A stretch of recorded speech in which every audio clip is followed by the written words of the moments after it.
नमस्कार मित्रांनो. नाशिक शहरासह संपूर्ण महाराष्ट्रात विकल्या जाणाऱ्या दुधात तब्बल 60 ते 70% भेसळ होत असल्याचा गंभीर आरोप नाशिक जिल्हा ग्राहक पंचायतीने केलेला आहे.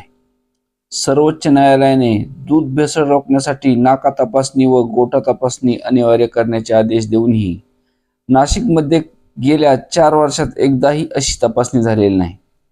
अन्न व औषध प्रशासन विभागाचे आयुक्त तुकाराम मुंढे यांनी दुधातील भेसळ रोखण्यासाठी पुढाकार घ्यावा अशी मागणी नाशिक जिल्हा ग्राहक पंचायतीने केली आहे.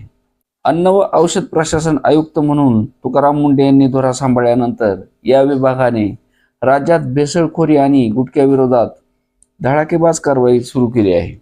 राज्याचे अन्न व औषध प्रशासन खात्याचे मंत्री नरहरी झिरवाळ यांनी गेल्या शुक्रवारी दूध बाजारात भेट देऊन नमुने संकलित केले आहेत.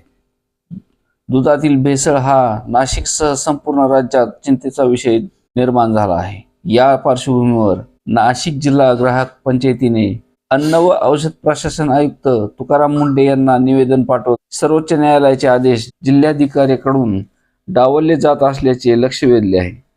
न्यायालयाने दिलेल्या आदेशानुसार प्रत्येक जिल्ह्यात जिल्हाधिकारी यांच्या अध्यक्षतेखाली दूध समिती स्थापन करून त्यात ग्राहक संघटनाच्या प्रतिनिधींचा समावेश करणे आवश्यक आहे.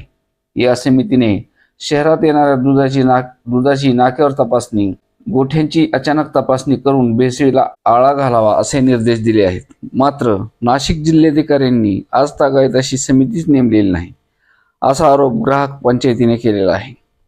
जागतिक ग्राहक दिन कार्यक्रमाप्रसंगी ग्राहक पंचायतीने FDA प्रमुखांना नाका चेकिंग सुरू करण्याची मागणी केली असता हे काम मनपा आरोग्य अधिकाऱ्याचे आहे असे उत्तर मिळाले. तर मनपा आरोग्य खात्याचे म्हणणे आहे की दूध नाका चेकिंग करण्याचे अधिकार आम्हाला नाहीत. या टोलवीमुळे गेल्या 4 वर्षात नाशिकमध्ये एकही नाका चेकिंग किंवा गोठा तपासणी झालेली नाही. ग्राहक पंचायतीचे उपाध्यक्ष सुरेश पाटील व सचिव विलास देवळे यांनी पत्राद्वारे ही बाब FD आयुक्त तुकाराम मुंढे यांच्यासमोर मांडून हस्तक्षेप करण्याची मागणी केलेली आहे. नाशिक शहरात येणाऱ्या दुधाची पुणे रोड, मुंबई नाका, आग्रा रोड येथे तात्काळ तपासणी सुरू करावी. नाशिकमध्ये 70% दूध भेसळयुक्त येत असल्याचा अंदाज आहे. शहर व परिसरातील सर्व गोठ्याची अचानक तपासणी करून भेसळीचे प्रकार उघडकीस आणावेत. जिल्हाधिकारी यांच्या अध्यक्षतेखाली दूध समिती नेमून त्यात ग्राहक पंचायतीच्या प्रतिनिधींना घ्यावे.